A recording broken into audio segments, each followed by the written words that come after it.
لوگ دعوت اسلامی کے بارے میں عجیب سی باتیں کرتے ہیں جس سے کئی اسلامی بھائیوں کو غصہ آ جاتا ہے اور وہ پھر جوابات دیتے ہیں. تو ہمیں کیا کرنا چاہیے اس بارے میں؟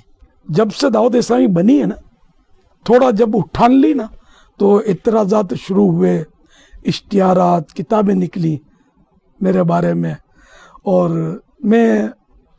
میرا جواب خاموشی. تو اس پر بھی غصے کا اظہار ہوتا تھا کہ یہ جواب نہیں دیتا ہے.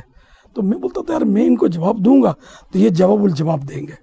اب ہو سکتا ہے ان کا اور کوئی کام نہ ہو، میرے کام بہت ہے.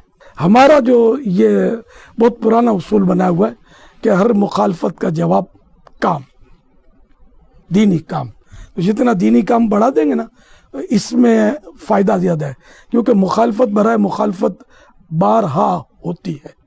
تو اس لیے اور بعض اوقات تو مقصود ہی چھیڑنا ہوتا ہے، اس لیے کہ اس کو چھیڑ دو بیٹھ جاؤ، اب یہ لگا ہوا ہے. تو ہمیں مطلب کھلونا نہیں بننا چاہیے.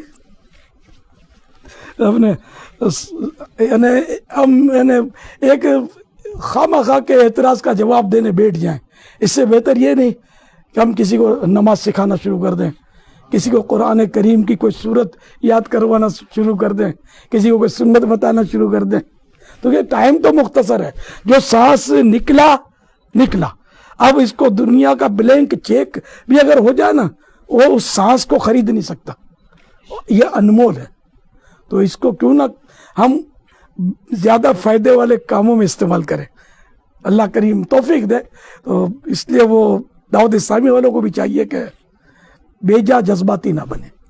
جو مطلب ہے کہ وہ میں تو یہی کہتا ہوں، اعلیٰ حضرت رحمۃ اللہ علیہ کا جو فرمان ہے نا کہ یکدر گیر محکم گیر، ایک دروازہ پکڑ مضبوطی کے ساتھ پکڑ.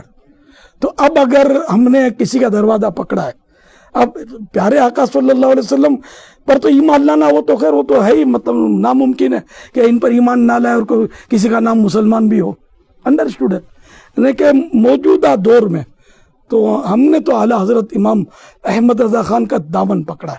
میں نے تو میری کسوٹی یہ ہے کہ امام احمد رضا خان رحمۃ اللہ علیہ جو فرماتے ہیں میری آنکھیں بند، اور میں ان کے پیچھے ہوں، اور ساری کی ساری دعوت اسلامی انہی کے پیچھے ہے. اور صرف ہم لوگ نہیں، جو بھی واقعی سنی ہے نا، پکے سنی، وہ اعلیٰ حضرت کے پیچھے ہے. تو میرا خیال ہے یہ ہر اعتراض کا جواب ہے، سمجھا. تو دعوت اسلامی سدا بہار ہے، سیزن کی تو ہے نہیں کہ سب سیزن آ گیا تو کچھ کر دیا پھر لمبی تان کے سو گئے.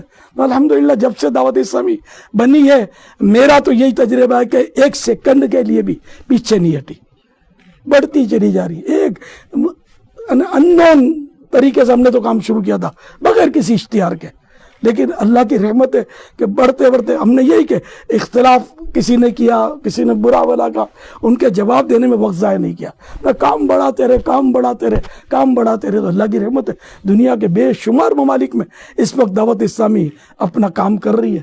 ہماری منزل رضا الہی ہے، اللہ کی رضا بس نصیب ہو جائے، اس کے حبیب کی نظر کرم ہو جائے تو بیڑا پار انشاءاللہ. سارے دعوت اسلامی والے میری ان باتوں کو حرز جان بنا دیں اور بس اسی پر رہیں گے تو اللہ کرے گا تو سب بہتر ہو جائے گا انشاءاللہ.